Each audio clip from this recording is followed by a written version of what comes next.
क्या आपको पता है कि उत्तर प्रदेश में एक ऐसा धाम है जहां पर अभी तक कलयुग का कोई भी प्रभाव नहीं पड़ा है। तो अभी आप मेरे पीछे देख सकते हैं, ये है नैमिषारण्य धाम। तो आज इस तीर्थ स्थल के बारे में मैं आपको सारी जानकारी दूंगा। यहाँ पर कैसे आएं, यहाँ पर आप कहाँ कहाँ घूमें, ये सारी जानकारी आज की इस वीडियो में हम कवर करने वाले हैं। नैमिषारण्य जाने के लिए आपको अपने प्रदेश से सबसे पहले उत्तर प्रदेश के लखनऊ रेलवे स्टेशन पर आना होगा। लखनऊ रेलवे स्टेशन से सीतापुर की जो दूरी है वो 90 किलोमीटर की है। लखनऊ रेलवे स्टेशन से आपको बस स्टॉप जाना पड़ेगा। बस स्टॉप से आपको सीतापुर की बस मिल जाएगी और इस सफर को आप 3 घंटे में पूरा कर सकते हैं। नीमसार जाने के लिए हम अपने उत्तर प्रदेश से पहले आए लखनऊ। लखनऊ से सीतापुर होते हुए अब हम आ चुके हैं नीमसार। यहाँ से सिर्फ 10 किलोमीटर की दूरी पर है और हम अपनी इसी गाड़ी से आए हुए हैं। अभी सबसे पहले हम यहाँ पे पहुँच चुके हैं और हमारे पीछे है ये चक्र तीर्थ पावन धाम। तो यहाँ पर सबसे पहले मान्यता है कि आपको यहाँ पर आना है, स्नान करना है और एक चक्कर, वो जो तीर्थ बना हुआ है, चक्र बना हुआ है, इसमें एक चक्कर आपको मारना है, जैसे ये लोग स्नान कर रहे हैं। स्वयं ब्रह्मा जी ने इस जगह को वरदान दिया था, यह जगह कलयुग के प्रभाव से मुक्त रहेगी और यहाँ के दर्शन किए बिना ही 4 धाम की यात्रा अधूरी मानी जाती है। तो ऐसा बोला जाता है। और अभी मेरी बारी आ चुकी है इस कुंड में स्नान करने की। तो आप जो हमारे पीछे ये कुंड देख रहे हैं, यहाँ पर जो भी स्नान करने के लिए लोग आते हैं, इसमें एक चक्कर लगाते हैं। तो अब मैं जा रहा हूँ नहाने के लिए।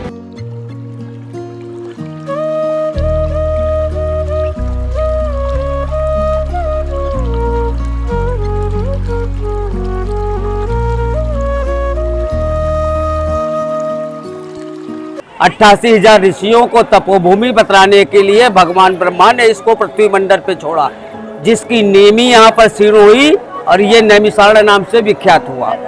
ये अष्टम वैकुंठ बोला जाता है, पृथ्वी पे सबसे बड़ा तीर्थ है। इसी नैमिषारण्य में राजा मनु, जिनसे हमारी आपकी सृष्टि हुई है, उन्होंने यहाँ 23,000 वर्ष तक तप करके भगवान श्री राम को पुत्र रूप में वरदान में प्राप्त किया। इसी नैमिषारण्य में महर्षि दधीच जी ने अपना अस्थि दान दिया, जिनके वास्ते भगवान विष्णु ने समस्त देवता और तीर्थों को यहाँ निमंत्रित करके बुलाया। तो अभी मैंने यहाँ पे स्नान कर लिया है तीर्थ चक्र में और यहाँ पर महिलाओं के लिए चेंजिंग रूम भी बनाए गए हैं। तो उनकी सेफ्टी का बिल्कुल ध्यान रखा गया है। बहुत सारी महिलाएं पूछती हैं कि क्या उनके कपड़े चेंज करने के लिए यहाँ पे जगह है, तो बिल्कुल है। यहाँ पर है भूतेश्वर नाथ महादेव का टेम्पल और ये जो चक्र है तीर्थ चक्र से जस्ट बगल में ही है। यहाँ पर जो आपके बैग हैं, आप जिसके यहाँ से भी तिलक वगैरह लगवाते हैं, उसके आप अपना बैग रख सकते हैं। जो भी बैग वगैरह लाए, लॉकर वगैरह नहीं दिख रहा मुझे। और अभी मैं चल रहा हूँ भूतेश्वर महादेव का दर्शन करने के लिए।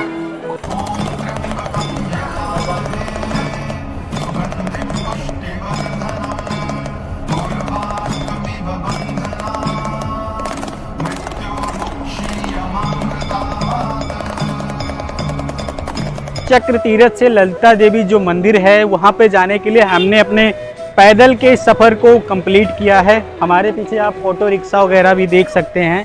ऑटो रिक्शा से अगर आप आते हैं तो 10 से 15 रुपए का चार्ज लेते हैं। तो आप इस तरह से ललिता देवी मंदिर पहुँच सकते हैं। वैसे मैं ज़्यादातर पैदल चलने में बिलीव रखता हूँ, इसलिए हमने अपनी ये जर्नी पैदल ही स्टार्ट किया है। ये हम आ चुके हैं ललिता देवी मंदिर में।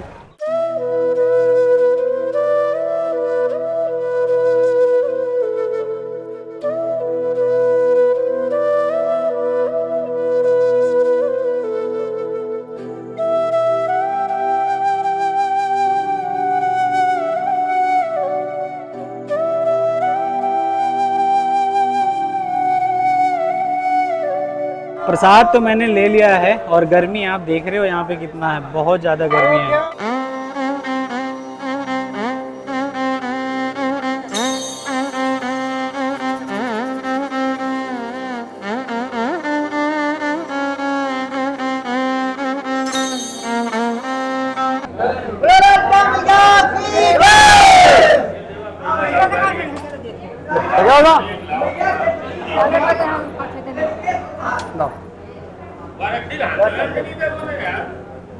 ये हमारी ललिता मैया का मंदिर आदिकाल से है। यहाँ पे माता सती का हृदय गिरा हुआ है।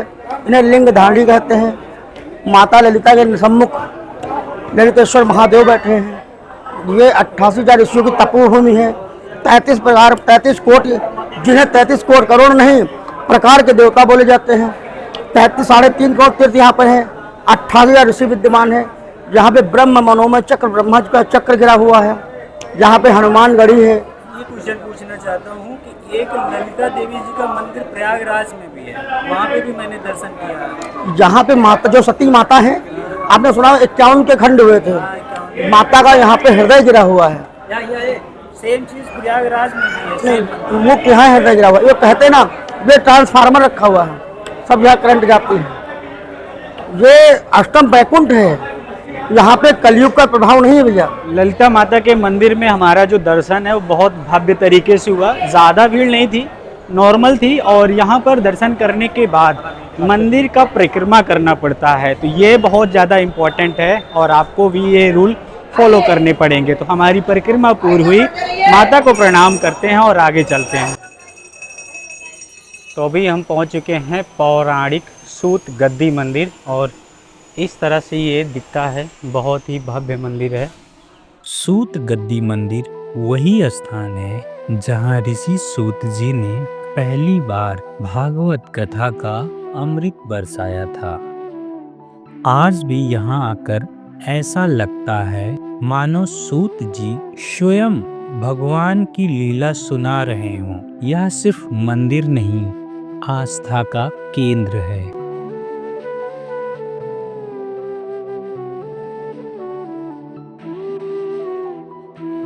तो हम लोग जो सत्यनारायण भगवान की कथा अपने घर पर सुनते हैं या फिर करवाते हैं, सबसे पहले इसका जो आरंभ है, जो प्रारंभ है, वो यहीं से हुआ था।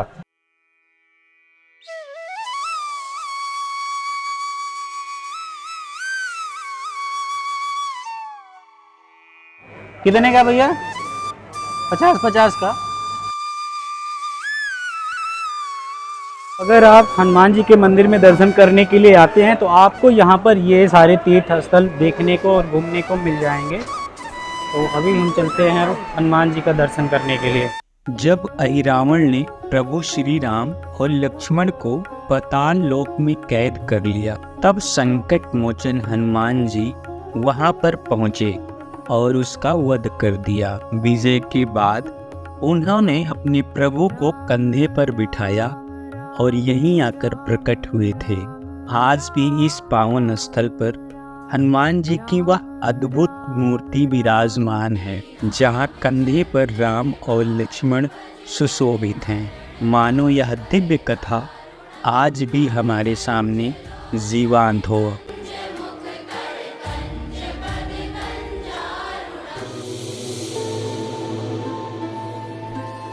श्री नकुल, श्री भीमसेन जी, धर्मराज जी, श्री कृष्ण भगवान जी,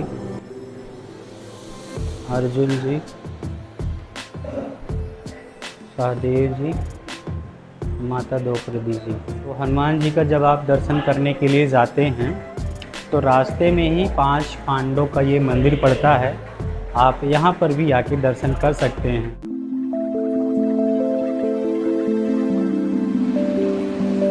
अभी मैं आ चुका हूँ त्रिनेत्र शक्ति। यहाँ पे ब्रह्मा विष्णु महेश की बड़ी बड़ी मूर्तियाँ हैं, तो वहाँ पे अब चल रहे हैं दर्शन करने के लिए। तो अब तक की इस वीडियो में मैं आपको क्लियर कर देता हूँ, जो लोग फॉरवर्ड करके वीडियो को देखते हैं मैं उनको एक बार रिपीट कर देता हूँ।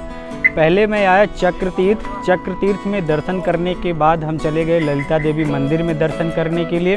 फिर वहाँ से आए हम गए सूत व्यास के मंदिर में, फिर जाके हनुमान जी के मंदिर में दर्शन करके आए, और अब मैं आ चुका हूँ यहाँ पर दर्शन करने के लिए। यहाँ पर दर्शन करने से पहले यहाँ पर ये बगल में एक दुकान है शिकंजी का, जहाँ पर शिकंजी का एक गिलास का है 30 रुपये, अगर आप सोडा के साथ लेते हैं तब। तो यहाँ के मैंने प्लेसेस पे देखा है ज़्यादातर शिकंजियाँ हर जगह आपको ये मिल रही हैं।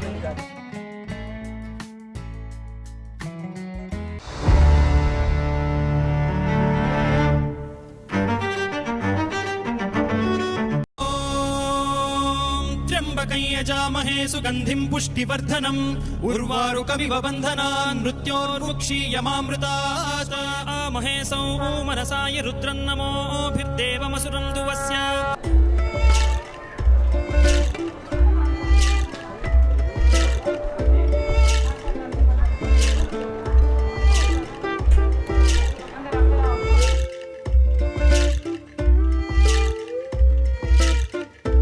ये मंदिर का परिसर है और यहाँ पर भोलेनाथ जी का जो शिवलिंग है वो बहुत ज़्यादा भव्य है और मैं तो देख के बहुत ज़्यादा खुश हो गया क्योंकि बहुत ही भव्य ज्योतिर्लिंग है। काफ़ी अच्छे से दर्शन हुआ है और इसके अंदर दो और मंदिर हैं, एक है नरसिंह भगवान का और एक है बजरंगबली का। तो चलिए मैं आपको तीनों दर्शन करवा देता हूँ।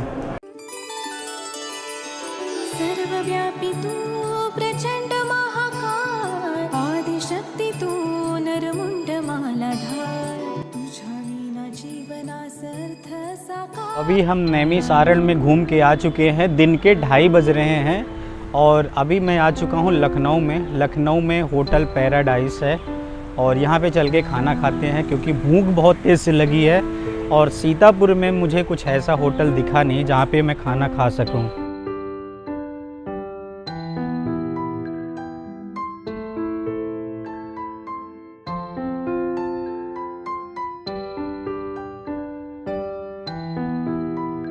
दयाल पैराडाइज होटल में पहुंच चुके हैं। दिन के 3 बज रहे हैं। सीतापुर से हम निकले थे और हमें बहुत तेज़ से भूख लगी है तो अभी हम दयाल पैराडाइज में आ चुके हैं और हमने सोचा था कि लखनऊ का जो सबसे महंगा एक्सपेंसिव होटल होगा वहाँ पे बैठ के खाना खाएंगे। तो हमारी नज़र में क्लीन और जो एक्सपेंसिव होटल है ये यही है। तो यहाँ पे आज खाना खा के टेस्ट देखते हैं कैसा है। तो हमें मिल चुका है यहाँ पे, कौन सा पनीर है भाई? ये लबाबदार पनीर प्लस हमने रोटी मंगा रखा है। हम वेजिटेरियन हैं इसलिए वेजिटेरियन फूड ही खाते हैं और आप लोग भी अगर नॉन वेजिटेरियन हो तो वेजिटेरियन बन जाओ क्योंकि हिंदू धर्म में ये सब शोभा अच्छा नहीं देता है।